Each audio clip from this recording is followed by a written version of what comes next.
So anyone who lived in Manhattan or went to school in Manhattan when they were in their early 20s always had a favorite pub. They had a favorite bar downtown. It just seemed like everybody had one. Mine was Flannery's. Mine was Flannery's on 14th Street and 7th Avenue. And on June 17th, 1994, we were there to watch the Knicks game. It was Knicks Rockets. It was game 5, and we were going to be there. I was with the Lardis boys. I was with the Bishop, Duffy, Skip, my brother Anthony, and the whole crew was out to watch Knicks, Rockets, NBA Finals Game 5. So the bar's packed, the energy's crazy. We're all underage, except my brother. But we're getting served. It happens. We're pounding black and tans. We're getting loud. We're having a great time. And then we see this white Bronco come across the screen. And I look around and I look at every TV in the bar, and every TV in the bar has a white Bronco riding across the screen. So you could just hear everybody in the bar yelling, "What the fuck is this? What's going on?" People are throwing things. Nobody can understand what's happening. It's Knicks Rockets. We're in Manhattan. This is the finals. What the hell is this white Bronco? Well, we find out later that 95 million people across the nation are watching Al Cowlings drive his white Bronco on a slow police chase on a Los Angeles highway as double murder suspect O.J. Simpson is riding in the back seat. Simpson, of course, was charged with the murders of his former wife, Nicole Brown, and her friend Ron Goldman, June 17, 1994. The events of this day and how sports played a pivotal role in a dark American chapter of pop culture and the birth of the 24-hour news cycle are wonderfully portrayed in Brett Morgen's 2010 documentary titled June 17, 1994.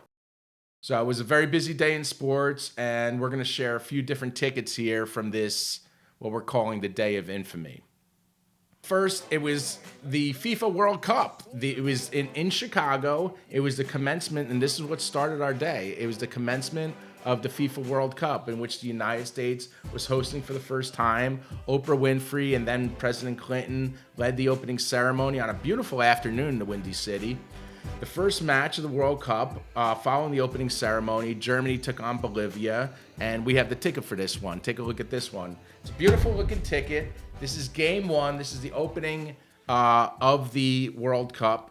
So as you can see, it has the World Cup logo on the bottom. It has game 1. What's really cool, and in that red portion on the top, it says that at 1:15 p.m. was the opening ceremony. Again, that's the opening ceremony. Again, 1:15 p.m. Central Time. And then 2 p.m. Central Time is the kickoff between the first match that's kicking off the World Cup, Germany and Bolivia, at Soldier Field in Chicago. Beautiful ticket for a very famous day in America, as it turns out to be. Germany topped Bolivia 1-0 in this contest. Nice little tidbit here. Jürgen Klinsmann had the only goal for Germany at the 61st minute, and that was enough for the win.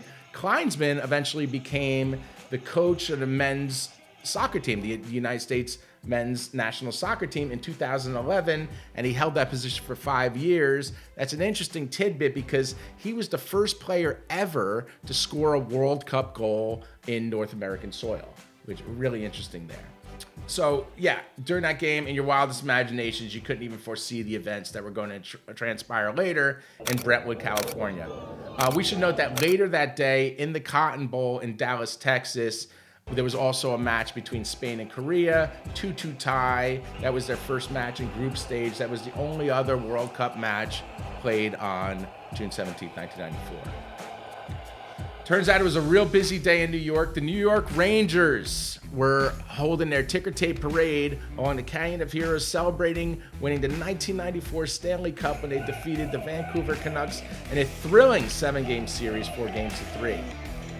3 days earlier, it was Game 7 of the Stanley Cup, and the New York Rangers beating the Canucks 3-2 for their first Stanley Cup in 54 years. And guess what? We got the ticket for that. This is a really cool one, guys. This is one of my favorite tickets that I own. This is Game 7, signed by Mark Messier. On the bottom, it says, "Let's go Rangers, 1994 SC champs." This is a stub, but this is super, super cool. Mark Messier, as we know, scored the game-winning goal in that game. He had the guarantee earlier to get them there. Mark Messier is everything for Rangers fans who remember him back then. Once he came to this team, everything changed, and he was the leader that they needed. So super cool ticket here. Graded authentic by PSA. Messier, let's go Rangers, 1994 Stanley Cup champs. That was June 14th, 1994, 3 days before our day of infamy. So again, going back to June 17th, Ken Griffey Jr. on this day tied Babe Ruth for the most home runs before June 30th. He hit his 30th home run that afternoon on June 17th. What was really funny is unceremoniously in Chicago, but later that night while Al Cowling's white Bronco was leading police on a slow chase in Los Angeles, Frank Thomas hit a home run for the Chicago White Sox. And yeah, we got the ticket for that. When I went to go meet Frank, it was very funny. I walked up, I had this ticket, and I said, I have the ticket from the night where you hit a home run during the O.J. Simpson chase. And he laughed hysterically, and a crowd formed. A bunch of people just wanted to take a look at it. And I said, do you mind just writing home run O.J. Chase date? And that's what he wrote. So Frank Thomas signature across the middle with the number 35 as he does. He has a very distinctive autograph. And home run HR O.J. Chase date, June 17th, 1994. And I said, were you aware of what was happening during that time? And he wasn't. He said the players weren't aware. They figured it out when they got back to the locker room. So again, it was a different time. It was 1994. It was before social media and cell phones. So, they didn't find out until they went back to the locker rooms and they turned their TV on and the reporters came in and everyone started talking about it. I talked to the White Sox public relations department. I said, did you put any announcements on the Jumbotron or on the big scoreboard? And they said they didn't. The game wasn't interrupted. So unceremoniously, as this is happening in California, Frank Thomas hits a home run and nobody really knows about it. Nobody cares about it, it seems. So very interesting. Different in New York, obviously. Of course, what we spoke about earlier, Game 5 of the 1994 NBA Finals, Knicks-Rockets, NBC actually switched its broadcast to cover the Bronco chase. So they switched out, like I said, when I was in Flannery's Bar and I see the white Bronco, that was with 6:39 left in the second quarter. They just cut out of the game and go to the white Bronco. And in Madison Square Garden, they played the chase on the Jumbotron. So then with like 3:40 left in the third quarter and the Knicks leading 59-53, they moved the Knicks coverage to a box in the corner of the screen, that kind of picture-in-picture box, so that they could simultaneously show the chase. And they cut off Marv Albert's play-by-play. Marv Albert's play-by-play of the game was swapped out for minute-by-minute reports about the chase. It's very funny. Like the NBA Finals just took a complete backseat to this. So here's a ticket for that one. We're gonna show you. This is not my ticket. This is my friend Dan Granis's ticket. So he was there with his father. Obviously it's home game 3, 1994 NBA championship. Really cool ticket, known as the O.J. Chase date and the Jumbotron. When it's graded by PSA, they put that on the label. But I was at Flannery's, and my friend Dan was there with his father. His father took him to the game. Rest in peace, Pop.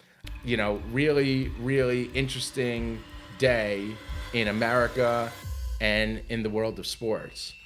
What led to this was O.J.'s arrest and the trial of the century and the 24-hour news cycle as we know today.